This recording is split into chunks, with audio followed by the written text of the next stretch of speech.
The conference room on the 47th floor smelled like expensive cologne and fresh brewed coffee that cost more per cup than Marcus Webb made in an hour. He pushed his cleaning cart past the polished mahogany table, where 8 people in suits worth more than his car sat laughing at something one of them had said. Marcus had learned long ago to make himself invisible during these moments, to become part of the furniture, just another fixture in the landscape of wealth that existed so far above his own reality it might as well have been on a different planet. He was emptying the trash bin near the floor-to-ceiling windows overlooking downtown Chicago when he heard his name. Marcus, isn't it? The voice belonged to Richard Caldwell, the man whose face appeared on the cover of Forbes magazine, whose net worth had more zeros than Marcus could comfortably count. Caldwell sat at the head of the table, his silver hair perfectly styled, his smile the kind that never quite reached his eyes. Marcus had been cleaning Caldwell Industries' executive floor for 3 years. In all that time, Caldwell had never once spoken to him directly. Marcus turned, keeping his expression neutral. "Yes, sir. Mr. Caldwell." "We're having a little debate here," Caldwell said, gesturing to the others around the table. "About authenticity, about whether you can truly know if someone's being genuine or just playing a role." He leaned back in his chair, that smile widening. "I was just telling everyone that I can always tell. It's a skill you develop when you get to my level, reading people, understanding their motivations." Marcus nodded slowly, uncertain why he was being included in this conversation. He'd lived 46 years, understanding his place in rooms like this. Present, but not participating. Seen, but not acknowledged. This deviation from the script made his stomach tighten. "So here's my question for you, Marcus," Caldwell continued, and something in his tone made the others at the table lean forward with interest. "If I asked you what you really think of your job, of working here, what would you say? And here's the thing."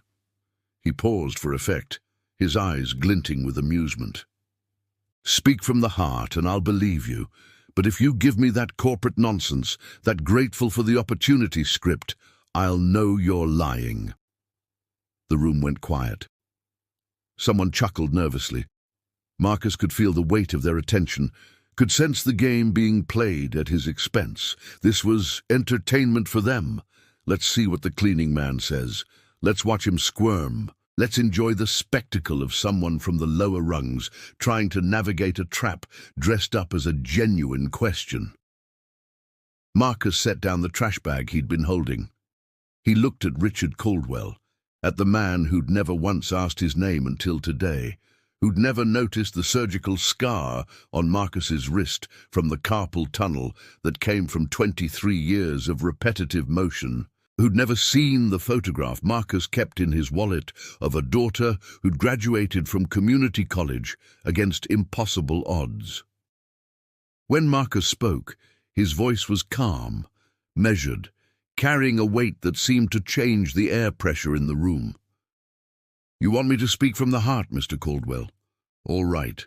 I think my job is honest work that lets me support my family. I think the floors I clean and the trash I empty are no less important than the deals you make at this table.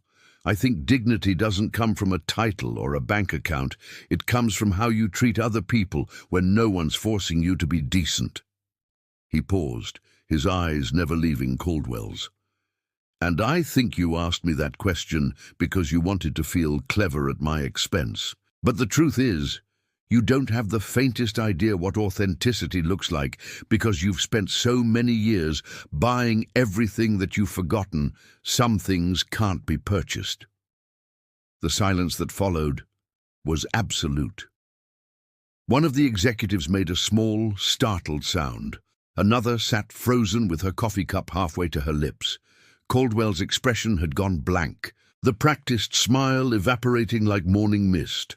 Marcus picked up his trash bag and his dignity in the same smooth motion. "I'll come back to finish when you're done with your meeting," he said quietly, and pushed his cart toward the door. He was in the elevator, descending past the 40th floor, when the full weight of what he'd done settled over him. His hands were shaking. In his 15 years working janitorial jobs across Chicago, from the Southside Community Center, where he'd started, to this gleaming tower of commerce, he'd never once stepped out of line, never talked back, never allowed his real thoughts to show through the careful mask of deference that people in his position learned to wear for survival. But something about Caldwell's smirk, about being used as a prop in his little demonstration of power, had cracked something inside Marcus that had been under pressure for far too long. The elevator doors opened on the service level. Marcus pushed his cart into the narrow hallway where the cleaning supplies were kept, away from the marble and glass of the public spaces. His supervisor, Danny, was sitting at the small desk they shared, filling out inventory forms. "You okay, man?" Danny asked, looking up. "You look like you've seen a ghost." Marcus sat down heavily in the plastic chair. "I think I just got myself fired." "What happened?" Marcus told him. As the story came out, Danny's eyes widened, and by the end he was shaking his head in disbelief. "Jesus, Marcus, why would you? I mean, Caldwell's not just some executive. He owns the company. He could—" "I know who he is," Marcus said quietly. His phone buzzed. A text from his daughter, Sarah. "Still on for dinner Sunday? Tyler wants to show you his drawings." Marcus looked at the message, at the photo of his 4-year-old grandson that served as her profile picture. Tyler had his mother's eyes. That same fierce intelligence that had gotten Sarah through college while working 2 jobs. The same stubbornness that Marcus recognized in himself, that had gotten him through Rebecca's death from cancer 8 years ago, when the medical bills had swallowed their savings and he'd had to choose between grief and survival. "I know exactly who he is," Marcus repeated, "and I know who I am. And maybe it was stupid, but I'm tired of pretending those 2 things aren't equally important." His phone buzzed again. This time it was an email, the subject line reading, "Meeting request, R. Caldwell." Danny leaned over to look. "Oh man, that's not good." But Marcus was reading the message, which consisted of a single line. "My office. Tomorrow, 8 a.m. Come alone." Not, "You're fired." Not an angry tirade, just a summons. Marcus looked at his hands, at the calluses and scars that told the story of decades of physical labor. He thought about his father, who'd worked at a meatpacking plant on the South Side for 40 years and had died at 62 with nothing to show for it but a pension that barely covered his mother's rent.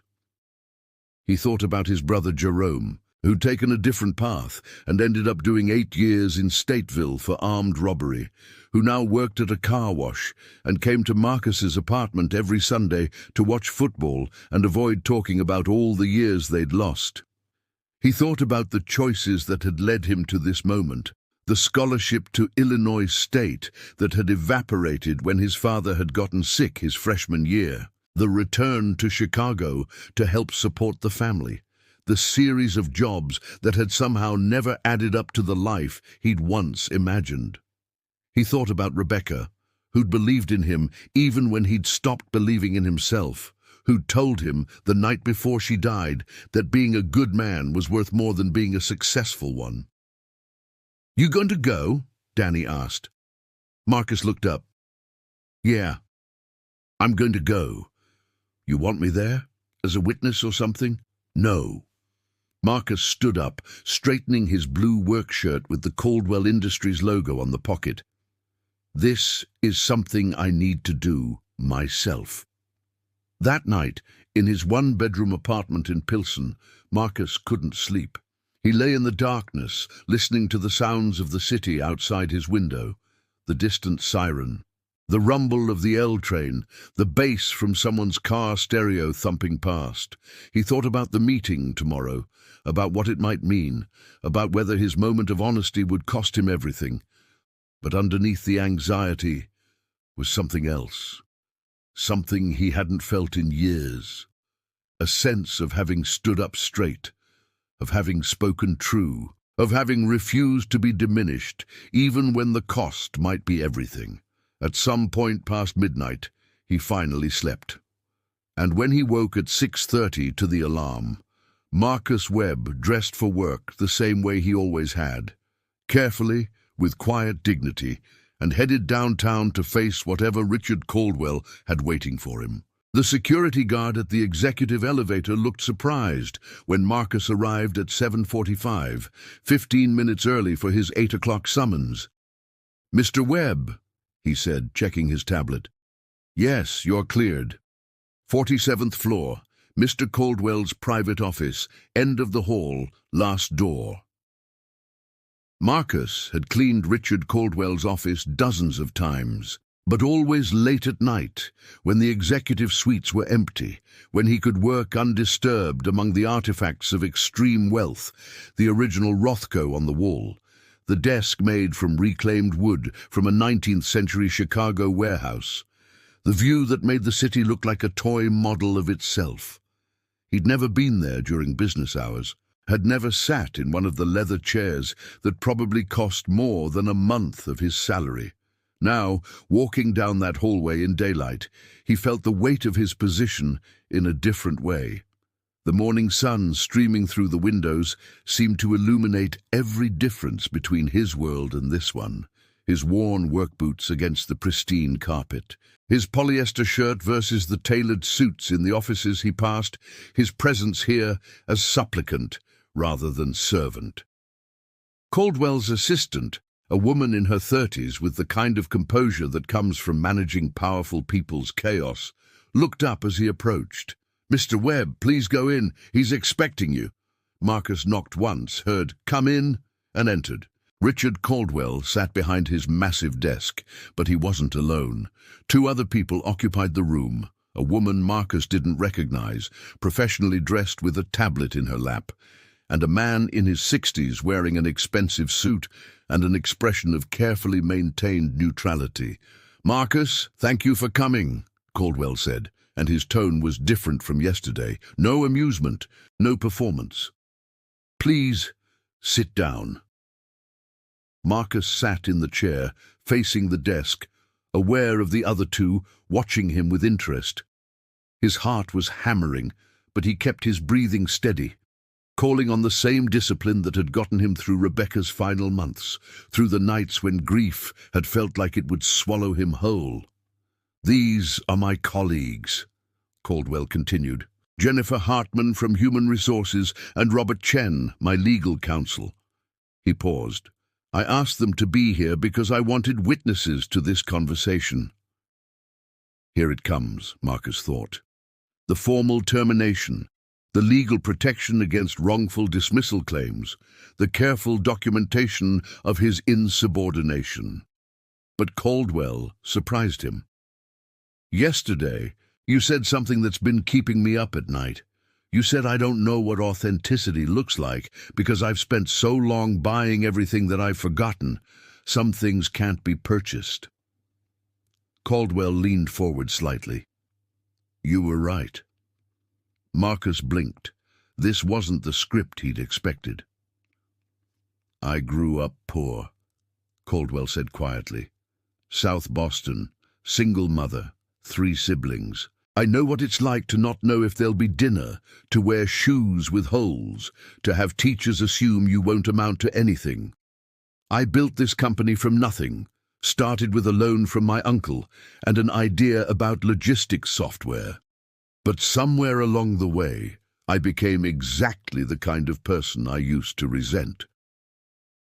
He stood up, walked to the window, looked out at the city below. "I asked you that question yesterday because I do that sometimes. Test people, push them, see how they react. It's a habit from years of negotiations, of trying to find leverage. But you're right that it was cruel. And you're right that I'd forgotten what it costs to maintain your dignity when someone with power over your livelihood is playing games." Jennifer Hartman cleared her throat. "Mr. Caldwell asked us here because he wants to make you an offer, Mr. Webb. Before we discuss it, I need to clarify that your employment status is not in jeopardy.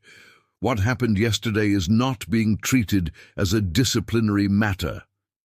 Marcus felt something unclench in his chest. Not fired, not yet at least. "We've been reviewing our labor practices," Robert Chen said, speaking for the first time. His voice was measured, precise. "Caldwell Industries employs over 15,000 people across our facilities, but we contract out most of our service work.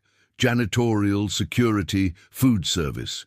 It's cost-effective, but it also creates a two-tier system where the people who keep our buildings running have no real path forward, no integration into the company culture. I want to change that," Caldwell said, turning from the window, "and I want you to help me do it." Marcus stared at him. "I don't understand."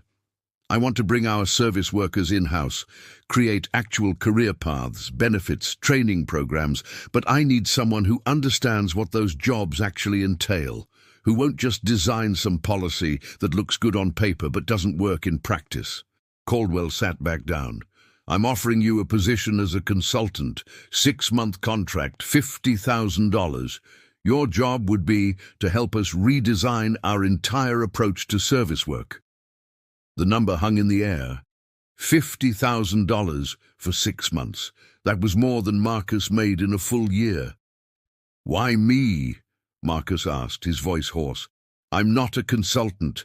I'm not a policy expert. I clean floors." "That's exactly why you," Caldwell said, "because you know the work, you live it, and because you had the courage to tell me the truth when it would have been much easier to give me what I wanted to hear." He paused. "I can't promise I'll like everything you recommend. I can't promise we'll implement every suggestion, but I can promise you'll be heard." Marcus looked at the three of them, Caldwell with his earnest expression, Hartman with her tablet ready to take notes, Chen with his legal mind already working through implications. He thought about his apartment in Pilsen, about Sarah and Tyler, about the possibility of doing something that might actually matter. But he also thought about Danny and the other cleaners he worked with, about the security guards and the cafeteria workers, about all the people who'd been invisible for so long. If he took this offer and failed them, if he became part of the system that kept them down, he'd never forgive himself. "I need conditions," Marcus said. Caldwell raised an eyebrow. "Such as?" "1.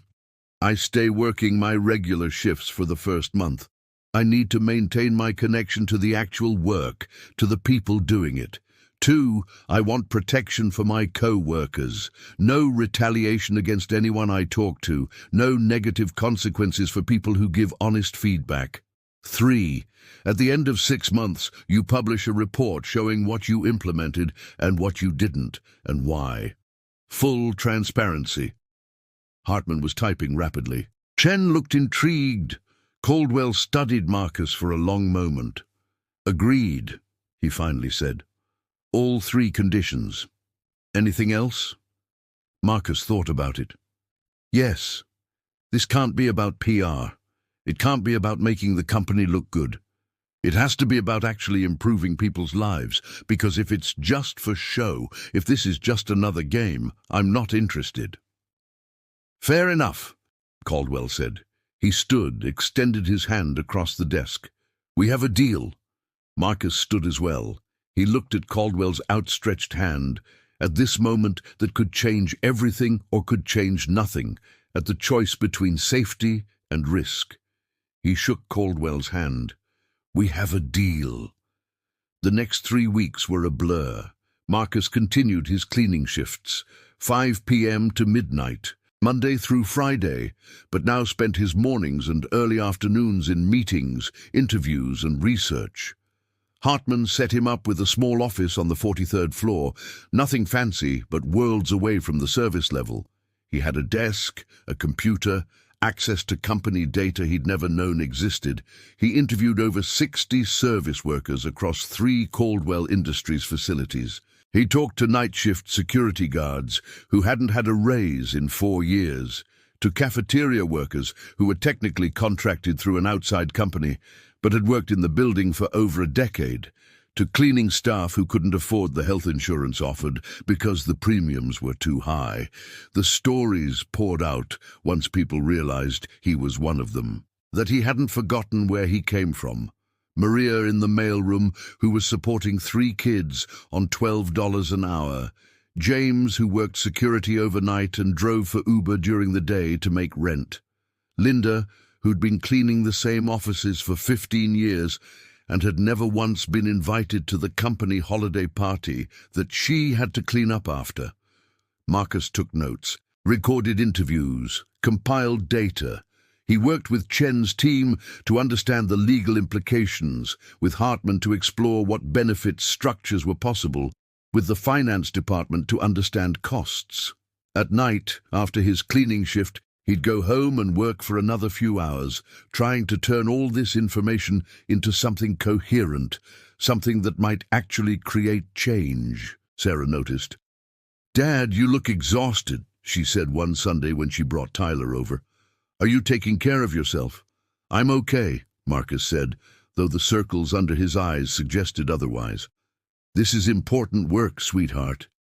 "I know it is," Sarah said, watching Tyler play with his toy trucks on the living room floor. "But you matter too. Remember when you used to tell me that? When I was working myself to death at the grocery store and going to school, you said I couldn't pour from an empty cup." Marcus smiled tiredly. "I remember." "So take your own advice," she said, squeezing his shoulder. "This opportunity is amazing, but it's not worth your health." That week, Marcus had his first major confrontation with reality.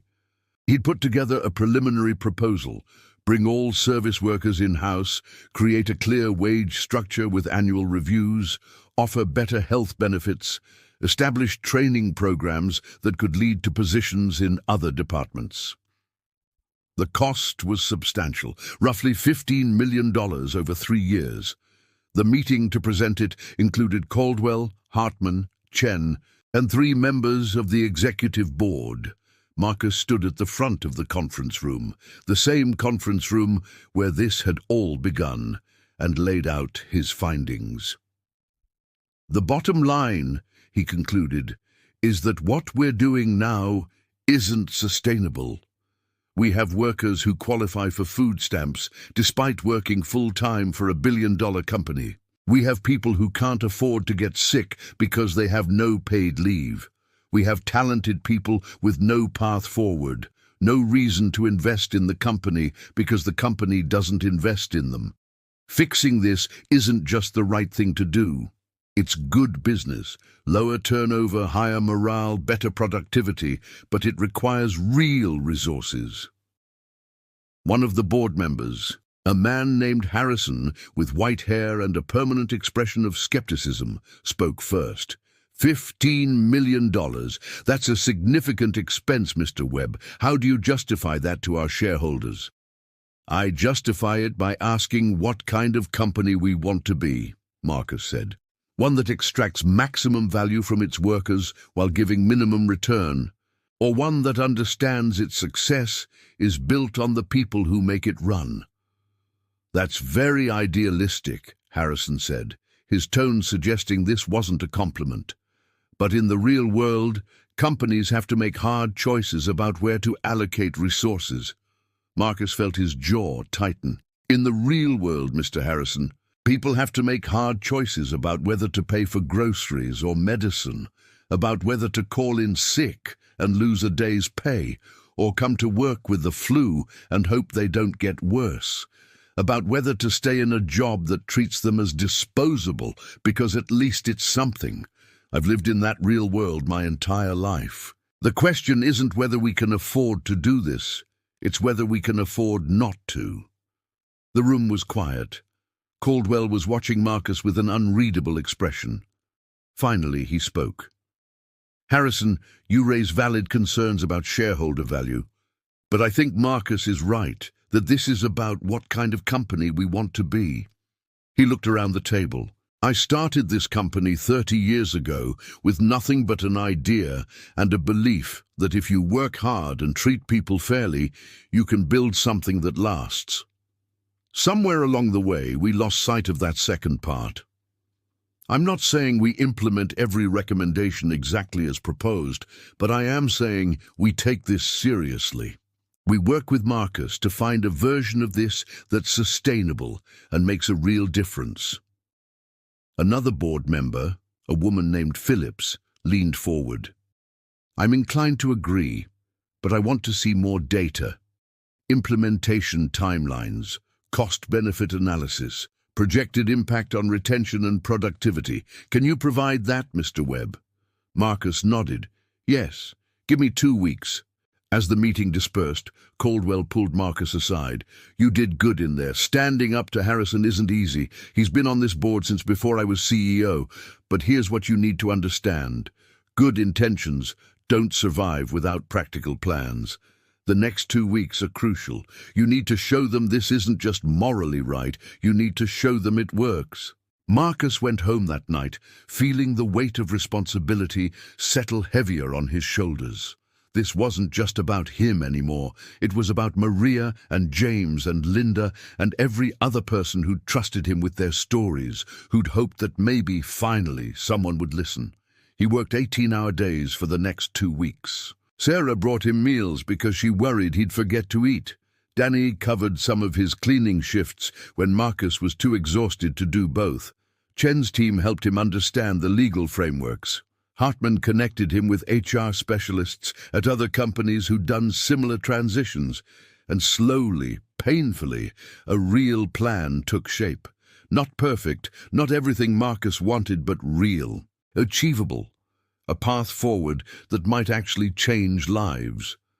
On the day of the second presentation, Marcus stood in front of the board again, with 300 pages of documentation behind his 30-slide presentation. His hands weren't shaking this time. He knew this plan backward and forward. He'd stress-tested every assumption, double-checked every number. 15 million over 3 years. He said, with an estimated ROI of 22 million over 5 years, based on reduced turnover, improved productivity, and decreased costs associated with recruiting and training. We phase it in over 18 months, starting with the highest impact changes and scaling from there. Every worker gets a clear communication about what's changing, when, and why. We establish feedback mechanisms to adjust course as needed. This isn't theoretical. This is actionable. When he finished, Harrison sat back in his chair. I have to admit, Mr. Webb, this is more thorough than I expected. You've answered my concerns. Phillips nodded. Mine as well. I move that we approve Phase 1 funding and proceed with implementation. The vote was unanimous. After everyone left, Marcus stood alone in the conference room, looking out at the Chicago skyline. He thought about his father in the meatpacking plant, about Rebecca in the hospital, about all the people who'd worked hard their entire lives, without ever seeing their circumstances improve. This was for them. This had to be for them. Implementation began on a Tuesday in March. Marcus had prepared for months, worked with teams across the company, coordinated with outside consultants, held information sessions with affected workers. He'd thought he was ready. He wasn't. The first sign of trouble came from an unexpected direction. 3 days into the transition, Marcus got a call from Danny. His voice was tight, angry. We need to talk, not on the phone. Meet me at Rosie's after your shift.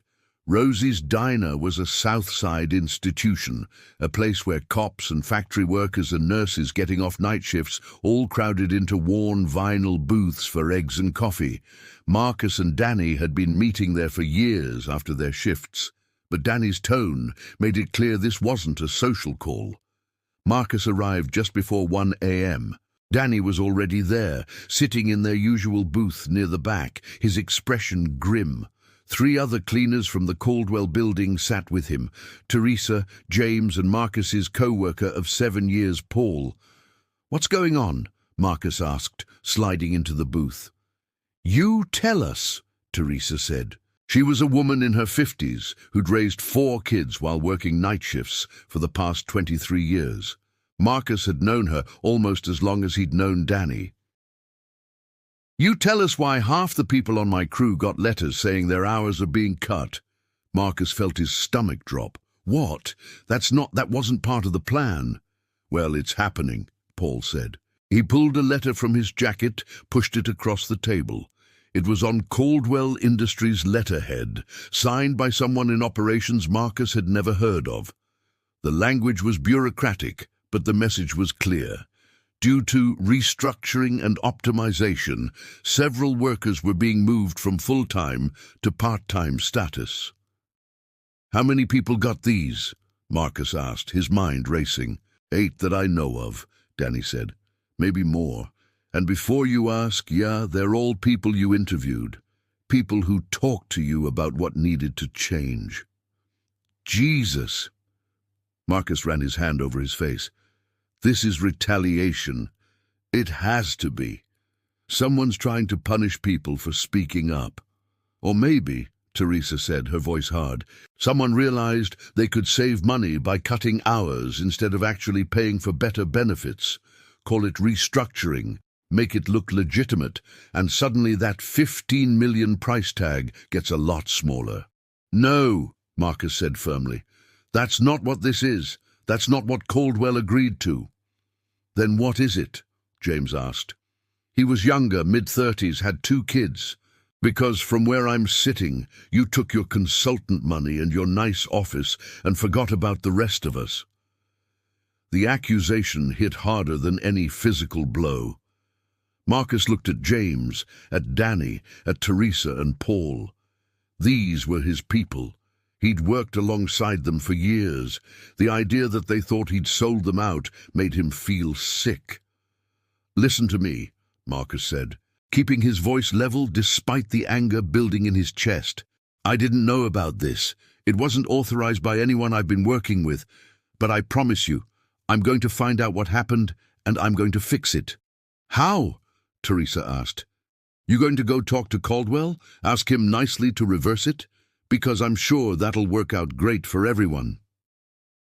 If that's what it takes, Marcus said.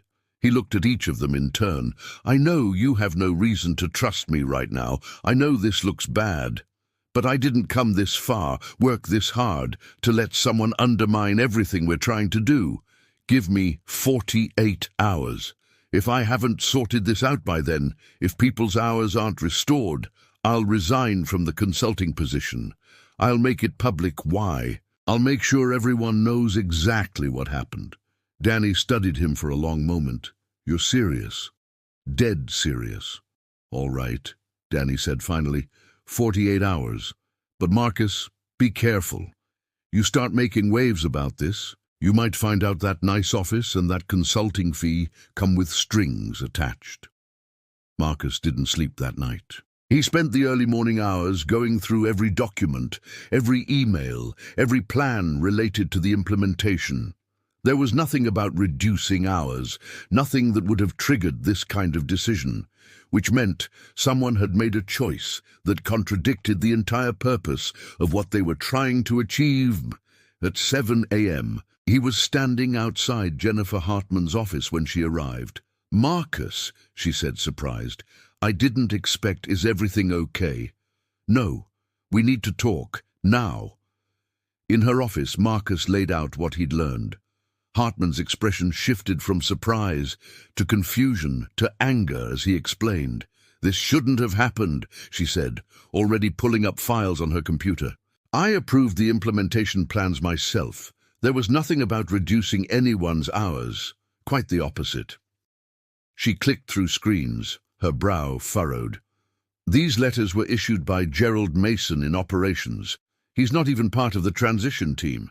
He shouldn't have any authority over staffing decisions related to this program. Then why did he do it? Hartman's expression darkened. Because Gerald has been opposed to this plan from the beginning. He sat in on the early meetings before you were involved. He argued that we should just renegotiate our cleaning contracts for better rates, keep everything at arm's length. When he got outvoted, he stopped coming to meetings. She picked up her phone. This is a direct violation of the implementation guidelines and possibly illegal retaliation. I'm bringing this to Caldwell immediately. I want to be there, Marcus said. Marcus, I want to be there, he repeated. Those workers trusted me. They told me their stories because I promised them protection. If I'm not in the room when this gets addressed, then what good is any of this? Hartman studied him, then nodded. All right, come with me. Richard Caldwell was in a budget meeting when they interrupted. His assistant tried to stop them, but Hartman pushed past with Marcus behind her. The 5 people in Caldwell's office looked up in surprise. Jennifer, this better be urgent, Caldwell said, annoyance clear in his voice. It is. She handed him one of the letters. Gerald Mason issued these to 8 workers yesterday. All of them are people Marcus interviewed. All of them are having their hours cut, which directly contradicts the implementation plan and constitutes retaliation. Caldwell read the letter, his expression going cold. Everyone out except Jennifer and Marcus, he said quietly. The other people filed out quickly. Caldwell waited until the door closed, then picked up his phone. Get Gerald Mason in here now. He looked at Marcus. Tell me exactly what happened.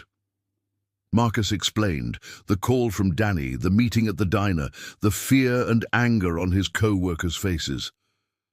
They think this is all a game, he said. They think I sold them out for a paycheck and an office, and unless we fix this immediately, they're right to think that. 10 minutes later, Gerald Mason arrived. He was in his late 40s, wore expensive suits, had the kind of confidence that comes from years of being right more often than wrong. He looked at Marcus with barely concealed contempt. Gerald, Caldwell said without preamble, explain these letters. Mason barely glanced at them. Simple restructuring. We're bringing service workers in-house, which means we need to optimize scheduling efficiency. Moving some positions to part-time allows us to cover more shifts with fewer full-time equivalents. It's basic operations management. It's retaliation, Marcus said. Every person who got one of these letters gave detailed interviews about problems with current working conditions. You're punishing them for speaking up. That's absurd, Mason said. I made staffing decisions based on operational needs, nothing more. You made those decisions without consulting anyone on the implementation team, Hartman said. Without any authorization. You don't even have oversight authority for this program. I have authority over operations in my division, Mason countered.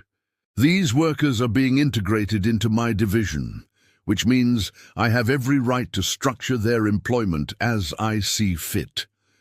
Not when it violates explicit agreements we made with them, Caldwell said, his voice dangerously quiet. Not when it undermines the entire purpose of what we're trying to do here. Mason's expression shifted, became more calculated. Richard, let's be honest about what's really happening. We're spending $15 million because a cleaning man told you some sob stories and you felt guilty. But this company wasn't built on feelings. It was built on sound business decisions. I'm making a sound business decision. The silence that followed was thick with tension. Marcus watched Caldwell's face, saw something shifting behind his eyes. This was the moment, he realized. This was where they'd find out if Caldwell's commitment was real or if it evaporated when challenged by one of his executives. Gerald, Caldwell said finally. You're fired. Mason blinked. Excuse me. You're fired. Effective immediately. You'll receive 6 months severance as per your contract. But you're done. Jennifer will have security escort you out. Caldwell stood. I'm not building a company that treats people as disposable. I'm not building a company where speaking truth gets you punished.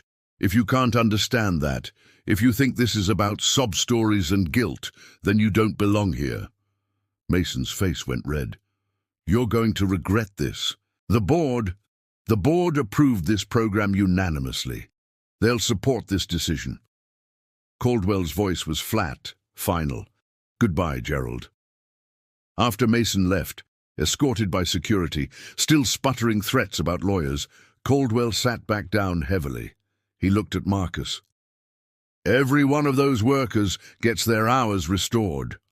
Full-time positions with the benefits package we promised. Make it happen today.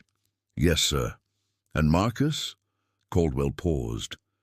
Thank you for bringing this to me immediately, for not letting it slide, because it would be easier. That's exactly why you're here. Marcus called Danny from Hartman's office while she drafted the reversal memos. It's fixed, he said. Everyone's hours are restored. Mason's gone. It's over. Jesus, Marcus, what did you do? What I said I would. What I promised. Tell everyone the letters are being reversed today. Full-time positions, full benefits, exactly as planned. That night at Rosie's, the mood was different. Teresa hugged him. Paul shook his hand. James apologized for doubting him. But Danny pulled him aside as the others left. You made an enemy today, he said quietly. Mason's got friends in this company. You think they're going to forget this? Probably not, Marcus said. But what was I supposed to do? Let it happen? Prove them right that this was all for show? No, Danny said. You did the right thing. I'm just saying, watch your back, this isn't over. But Marcus was discovering that doing the right thing was never simple. Over the next 3 months, as the implementation continued, he found himself navigating a minefield of competing interests, hidden agendas, and institutional resistance. Not everyone was like Mason. Most people were well-intentioned, but systems are hard to change, and every change threatened someone's territory. The facilities manager, who'd been skimming money from the cleaning budget for years, and now faced actual oversight. The HR director in the satellite office, who'd been promising benefits that didn't exist, and now had to answer for it. The executives who'd built their reputations on cost-cutting efficiency and now had to explain why increasing labor costs was actually good business. Marcus learned to navigate corporate politics, to build coalitions, to understand that change didn't happen through righteousness alone, but through patience, persistence, and strategic compromise. He learned when to push and when to pull back, when to escalate and when to work around obstacles. But most importantly, he learned that authenticity in corporate culture wasn't about one dramatic moment of truth-telling. It was about showing up every day, about maintaining principles under pressure, about the slow, unglamorous work of making systems more humane, one decision at a time. And through it all, he kept working his cleaning shifts, kept pushing his cart through those halls, kept emptying trash bins and mopping floors. Because that was his promise to himself. Never forget where he came from. Never let the consultant title make him forget what the work actually felt like. One night, cleaning Caldwell's office, he found a photograph on the desk he'd never noticed before.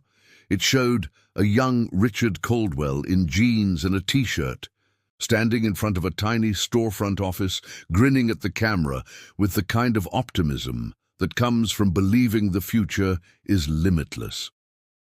Marcus studied it for a long moment, thinking about ambition and compromise, about the person you start out as and the person you become. When he finished cleaning, he left the photograph exactly where he'd found it. Some things, he thought, shouldn't be forgotten, no matter how high you climb. 6 months passed. Marcus's consulting contract was coming to an end, and the board had requested a final presentation, a comprehensive review of what had been accomplished, what had failed, and what came next. The night before the presentation, Marcus sat in his apartment with 300 pages of documentation spread across his small kitchen table. Sarah was there, Tyler asleep on the couch. She'd come over to help him prepare, but mostly she just watched him work with concern in her eyes. "You know," she said finally, "when you told me about this opportunity back in September, I was excited for you, proud. But I've also watched you work yourself to exhaustion for 6 months. I've watched you carry the weight of other people's hopes. I've watched you age 5 years in half a year." Marcus looked up at her. "You want me to quit?" "No," she said. I want you to remember that you're human, that you don't have to save everyone, that it's okay to have done your best, even if your best didn't fix everything. Marcus thought about the past 6 months.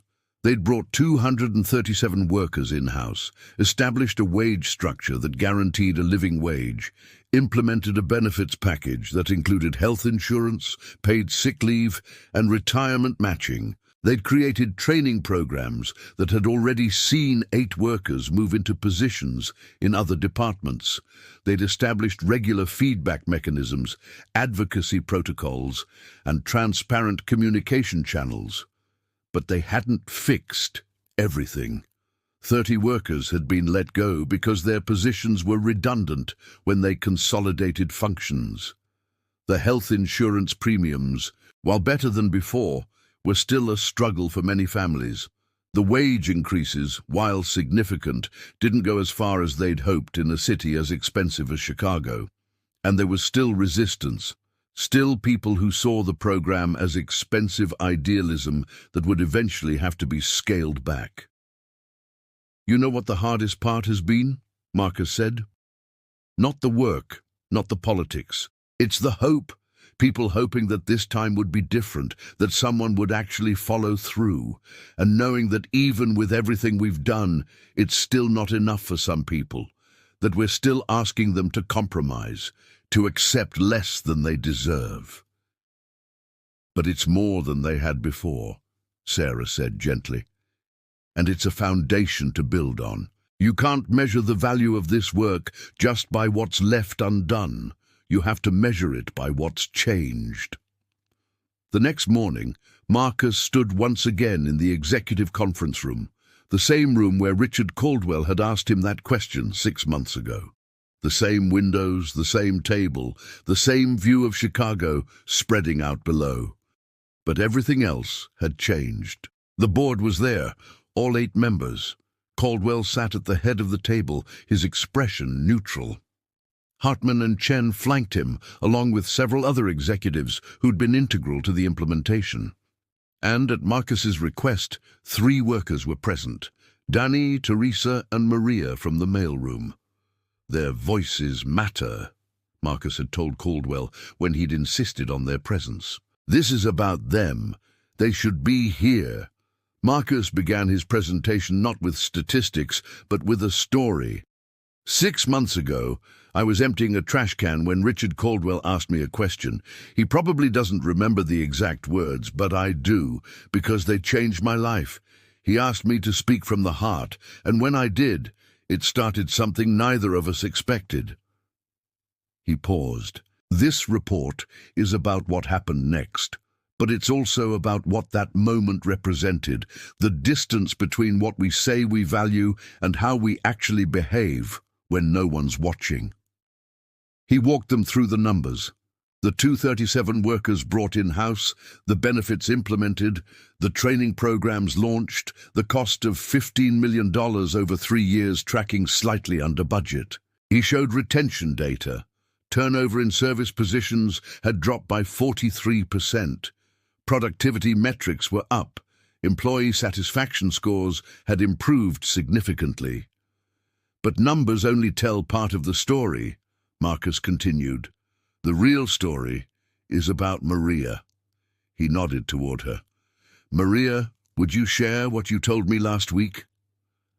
Maria stood, nervous but determined. 6 months ago, I was working 55 hours a week at 3 different jobs, trying to support my kids. I had no health insurance. When my son broke his arm playing basketball, I had to choose between taking him to the ER and making rent. Now I work 40 hours, I have health insurance, I got a raise, and last month I was able to take him to his first Cubs game. That's what this program meant to me. And there were more stories. Danny talked about being able to afford night classes. Teresa talked about finally having sick leave when she got the flu instead of working through it and making everyone else sick. A security guard named Robert talked about the company matching his retirement contributions for the first time in his life. When they finished, Marcus turned to face the board directly. "This program wasn't perfect. We had to let 30 people go because their positions were redundant. That was 30 lives disrupted, 30 families affected, 30 conversations I'll remember for the rest of my life. We couldn't give everyone everything they needed. The wage increases, while significant, still don't fully cover Chicago's cost of living. The health insurance premiums are better, but still burden some families. We have a long way to go. He paused, making eye contact with each board member. But here's what we did do. We acknowledged that the people who clean our offices, who secure our buildings, who serve our food, that they have dignity, that their work matters, that they deserve more than the minimum we can get away with. We took a system designed to extract maximum value while paying minimum cost, and we changed it. Not completely, not perfectly, but really. Harrison, the skeptical board member, spoke first. Mr. Webb, I'll admit I had doubts about this program. But the retention data alone justifies the investment. We're saving money on recruitment and training, and productivity is up. From a purely business perspective, this has been successful. That's good to hear, Marcus said. But I need to be clear about something. If we're only doing this because the numbers work out, if we're only treating people with dignity because it's profitable, then we haven't really changed anything. We've just found a more efficient form of exploitation. The room went very quiet. Phillips leaned forward. What are you saying, Mr. Webb? I'm saying that the test of this program isn't whether it works when it's profitable. It's whether we maintain it when it's hard. When the economy shifts, when profits drop, when someone points out we could save money by going back to the old way. Marcus looked at Caldwell. I'm saying we need to decide if this is who we are, or if it's just something we're trying because it's trendy. Caldwell stood, walked to the window. For a long moment he was silent, just looking out at the city. When he spoke, his voice was quiet, but clear. When I started this company, I promised myself I'd never forget what it felt like to be poor, to be dismissed, to have people assume I had nothing valuable to contribute. But I did forget. I forgot because it was comfortable to forget, because it let me make decisions that were easier in the short term. He turned back to face the room. Marcus reminded me of something important, that the measure of a company isn't its profits. It's what kind of life it makes possible for the people who work there. He looked at the board members. I'm recommending we make this program permanent, that we expand it to our other facilities over the next 2 years, that we commit to maintaining these standards regardless of economic conditions, and I'm recommending that Marcus Webb be hired as our permanent Director of Worker Relations, with a seat at executive meetings and direct authority over working conditions across all our operations. Marcus blinked. This wasn't what he'd expected. A permanent position, executive authority. This wasn't consulting anymore. This was power, real structural power to continue making change. I appreciate the offer, Marcus said carefully, but I need to think about it. After the meeting, Caldwell pulled Marcus aside. You're hesitating. Why? Marcus chose his words carefully. Because I'm afraid of what that kind of position would turn me into. I've spent 6 months in your world, and I've seen what it does to people. The compromises you make, the distance that grows between you and the work itself. I'm afraid that if I take that job, in 5 years, I'll be the person sitting at a conference room table making jokes at someone else's expense. Caldwell nodded slowly. That's a legitimate fear, but can I tell you what I'm afraid of? I'm afraid that if you don't take this position, if you walk away now, then everything we've built will slowly erode. Because I'll have someone in that role who sees it as a job instead of a calling, who makes decisions based on what's expedient instead of what's right. I'm afraid we'll slide back to where we started, and all this will have been for nothing. You could prevent that, Marcus said. You're the CEO. You have the power. But I don't have the perspective, Caldwell said. I don't have the lived experience. I don't have the automatic credibility with workers that you do. Marcus, I'm not asking you to stop being who you are. I'm asking you to be who you are from a position where you can actually make systemic change. Yes, it's risky. Yes, it might change you. But isn't that risk worth taking if it means this work continues? That night, Marcus sat on his apartment steps watching Tyler play in the small courtyard. Sarah sat next to him, waiting. "What are you going to do?" she finally asked. "I don't know," Marcus said. "Part of me wants to take the job, to see how far I can push this, how much change I can create. But part of me remembers my dad, remembers how he worked 40 years in that plant and never had a voice, never had power. He'd be proud that I got this opportunity, but he'd also understand if I walked away from it." "What would Mom say?" Sarah asked quietly. Marcus smiled. "Rebecca would have had opinions. She always did. She'd tell me to stop overthinking it. She'd say that I should do whatever lets me sleep at night. That dignity isn't about titles or positions. It's about how you treat people when no one's forcing you to be decent." He looked at Tyler, at his grandson absorbed in his imaginary world. "What kind of example do I want to set for him? Is it walking away from power because I'm afraid of corruption? Or is it stepping into power and working every day to use it right?" "Those both sound like good examples to me," Sarah said. Marcus thought about the workers he'd interviewed, about Maria and Danny and Teresa and all the others. He thought about the 30 people who'd lost their jobs, about the families still struggling with insurance premiums, about all the problems that remained unsolved. He thought about the potential to expand this program to other facilities, to create change for thousands more workers. "I think," he said slowly, "I'm going to take the job, but with conditions." The next morning, Marcus called Caldwell. "I'll take the position, but here's what I need. One, I maintain regular contact with frontline workers. I work 1 shift per month in a service role, cleaning, security, cafeteria, rotating through. I don't lose touch. 2, I have direct authority to advocate for workers without retaliation, even when that means disagreeing with executive decisions. My job is to be their voice, not to manage them into compliance.